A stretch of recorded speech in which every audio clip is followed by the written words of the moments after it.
Good day, Miss. So, I am Sandra Genergada, and this is my assignment in inflation. So, to start with, what is inflation and explain each type of inflation and its causes why it happened.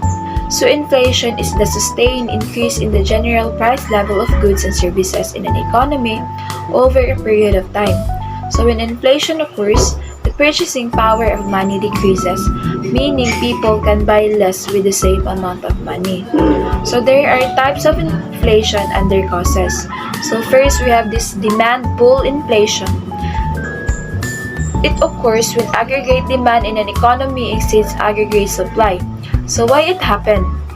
So strong consumer spending, government expenditure or investment leads to more demand in the economy and can produce pushing prices up. So for example, economic boom periods where consumer confidence is high.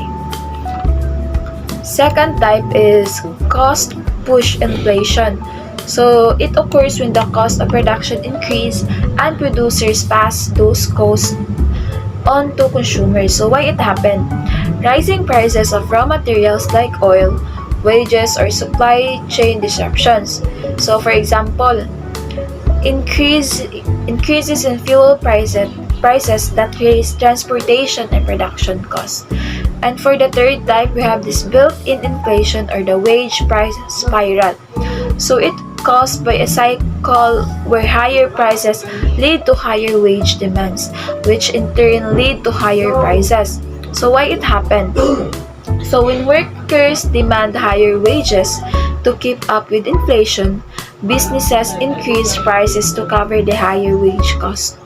And for the fourth type, we have hyperinflation. So it causes by extreme, rapid, and out of control inflation, often caused by excessive money printing. So why it happened?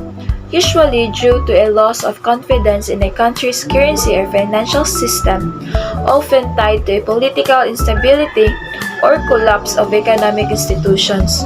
So for example, Zimbabwe in the 2000s, at Venezuela in recent years. Then for the last type, we have this stage inflation or the stagflation. So it caused by a rare situation where inflation is high despite stagnant economic growth and high unemployment. So why it happened? So often linked to supply shocks such as an oil crisis that caused both prices to rise and economic activity to slow. Then for the second question, at what particular year and whose administration in Philippine history wherein inflation is at its lowest and highest rate? So what rate is that and what might be the cause of it? So in the Philippines, for the lowest inflation rate, we have this year 2015. So administration by President Benigno or Noynoy Aquino III. So rate is around 0.7% as per PSA data. So it causes stable food and energy prices, low global oil prices, strong peso, and tight monetary policy by the Bangko Sentral ng Pilipinas. So the economy was relatively stable with controlled government spending and manageable fiscal deficit. Then highest inflation rate is during year 1984. So administration was President Ferdinand Marcos Sr. approximately 0.3%. So it causes political instability, rising foreign debt, excessive government borrowing, and economic mismanagement. So the assassination of Ninoy Aquino in 1983 triggered capital flight and a financial crisis. So the peso was devalued and confidence in the economy dropped significantly.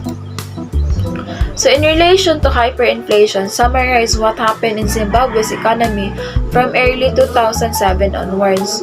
So from early 2007, Zimbabwe experienced one of the worst cases of hyperinflation in modern history. So the government led by President Robert Mugabe printed excessive amounts of money to pay off debts and fund government's expenditure, especially amid land reform policies that disrupted agricultural productivity. So, I are the key events during this time. So the economy collapsed with inflation reaching an estimated 89.766 billion percent in November 2008. So prices doubled almost daily, and the Zimbabwean dollar became practically worthless. People lost confidence in the currency and began using foreign currencies like the US dollar and South African rand. So basic goods became unaffordable and scarce. People bartered or used alternative currencies to survive. So by 2009, Zimbabwe abandoned its own currency and adopted a multi-currency system to stabilize the economy. So it causes is uncontrolled money printing, decline in domestic production, political instability, international sanctions, and lastly, collapse of key industries, especially agriculture. And that's all, Miss. Thank you.